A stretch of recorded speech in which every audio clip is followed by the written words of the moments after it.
어제 심판에서 가장 눈길을 끌었던 건요. 앞서 검찰 조사 등에서 윤 대통령한테 불리한 증언을 한 것으로 알려진, 그러니까 공소장의 내용만 보면 그랬다는 겁니다.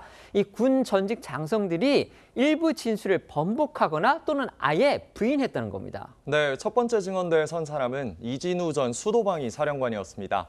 이 전 사령관은 계엄 당시 계엄군을 국회에 투입해 봉쇄하고 윤 대통령으로부터 의원을 끌어내라는 지시를 듣고 이행한 혐의로 구속 기소됐는데요. 어제 이 전 사령관은 자신의 진술 조서와 공소장을 바탕으로 한 국회 측 질문엔 이 답변이 어렵다, 말씀드릴 수 없다며 대부분 답을 거부했지만 윤 대통령 측 질문엔 상대적으로 적극적으로 답변했습니다. 특히 윤 대통령에게서 국회의원 체포 지시를 받은 적이 없고 의원들의 국회 본청 출입을 막고 계엄 해제 의결을 못하게 하라는 지시도 받은 적이 없다고 했는데요. 이는 윤 대통령은 물론이고 이 전 사령관 본인을 포함한 내란 혐의 관련 기소자들의 공소장에 담긴 핵심 내용을 부인한 것이어서 주목됐습니다. 이진우 전 수방사령관은요, 윤 대통령이 언급했다는 이 제2, 제3 계엄 발언, 이것도 인정하지 않았습니다. 네, 이 역시 검찰 공소장에 담긴 내용인데요. 이 전 사령관은 비상계엄 해제 후에 윤 대통령에게서 2번, 3번 계엄하면 되니 계속 진행하라는 지시를 받은 것 아니냐는 국회 측 질문에 제3자가 하는 얘기가 자신의 기억에 없는 게 많다. 검찰 공소장에 나와 있는 내용은 대부분 자신의 발언이 아니라고 했습니다. 이 전 사령관은 더 나아가서 윤 대통령의 계엄령 선포가 위법이 아니라고 생각한다라고도 말했는데요. 어제 이 전 사령관의 증언을 직접 들어보시죠.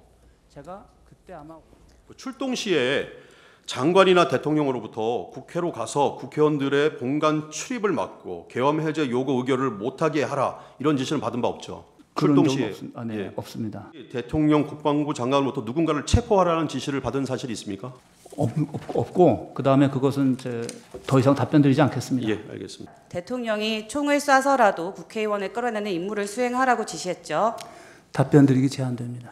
그게 위법이다, 위헌이다라는 생각을 하등에 할 여지가 없었습니다. 그리고 지금도 그 부분에 대해서는 전 적법했다고 생각을 했고. 이진우 전 사령관의 검찰 그 조사 내용 중에서 가장 논란이 컸던 진술 내용은 이거였습니다. 바로 윤석열 대통령으로부터 총을 쏴서라도 국회에 모여 있는 의원들을 끌어내라는 지시를 받았다, 이 부분이었는데요. 아까 저희가 녹취에서도 들려드렸듯이 이진우 전 사령관은 이 부분에 대해서도 답변을 하지 않았습니다. 이렇게 이 전 사령관이 계속해서 답변을 거부하니까 국회 측에서는요, 가림막을 설치해주겠다 이렇게 제안했습니다. 하지만 이 전 사령관 이것도 거부했습니다. 네, 이 전 사령관이 계속해서 답변을 거부하자 국회 측은 가림막 설치를 희망하는지 물었고요. 이 전 사령관은 그건 상관하지 않는다. 군인으로서 직책과 명예심을 가지고 말씀드리고 있는 중이라며 거부 의사를 밝혔습니다. 또한 이 전 사령관은 자신을 불행한 사람이라고 표현한 국회 측 김진한 변호사의 발언에도 불행하다는 것은 과하고 좋지 않은 표현이라고 반박했는데요. 그러자 김 변호사는 증인에게 처한 상황이 불행하다는 것이지 나쁜 의도는 아니었다고 해명하기도 했습니다.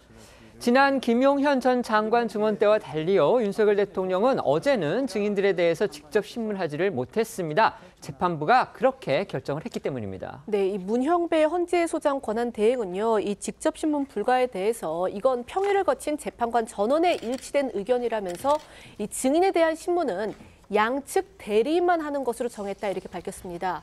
또 국회 측이 윤 대통령 앞에선 증인들이 제대로 증언하기 어려울 수 있으니 가림막을 설치해달라라고 요청한 것도 증인들이 원하면 가림막도 쳐주겠다라면서 사실상 이를 받아들였는데요. 하지만 어제 재판에서 가림막 설치를 요청한 증인은 없었습니다. 이렇게 헌재가 윤 대통령의 직접 신문을 막으면서 윤 대통령은 증인들에 대한 이 양측 대리인단의 신문이 끝난 뒤에 진술 기회를 얻고 자신의 입장을 밝혔습니다. 특히 이 이진우 전 사령관의 증언이 끝난 뒤 윤 대통령은 결국 이 정치인 체포 같은 일들은 일어나지 않았다는 점을 강조를 하면서 호수 위에 뜬 달 그림자를 쫓아가는 느낌이다라고 토로하기도 했습니다.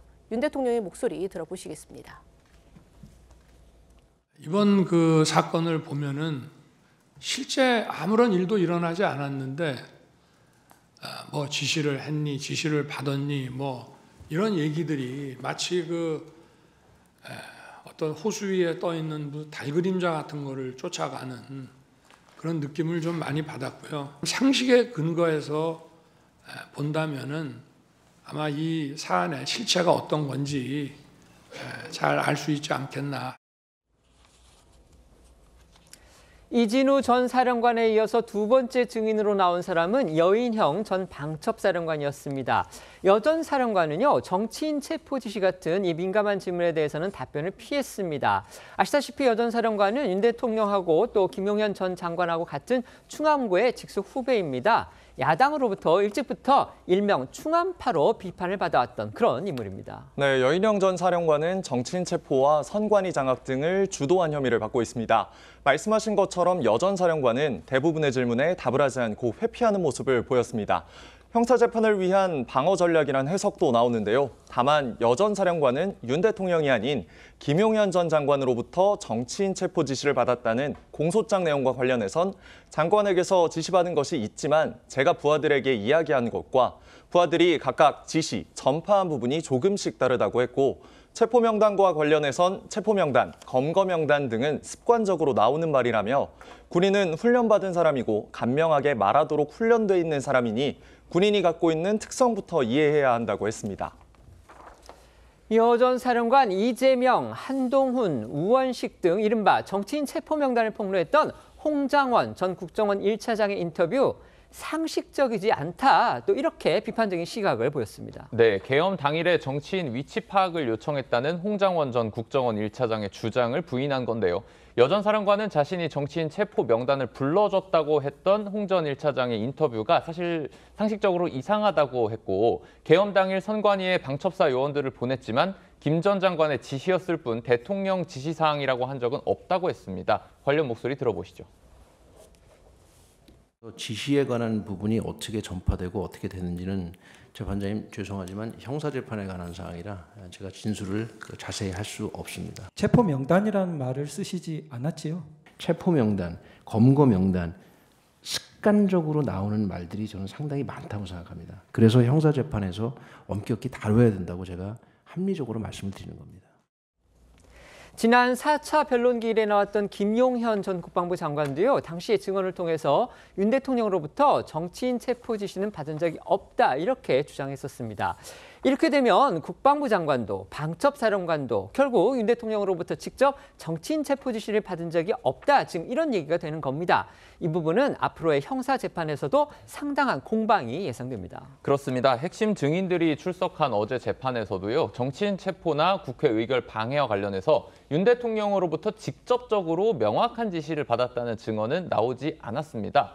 관련해 부장검사 출신의 한 변호사는 조선일보에 윤 대통령의 정치인 체포 지시 여부는 김 전 장관과 여 전 사령관 두 사람만 알 수 있는데 모두 입을 닫거나 의혹을 부인하고 있어서 입증이 쉽지 않을 것이라고 말했습니다.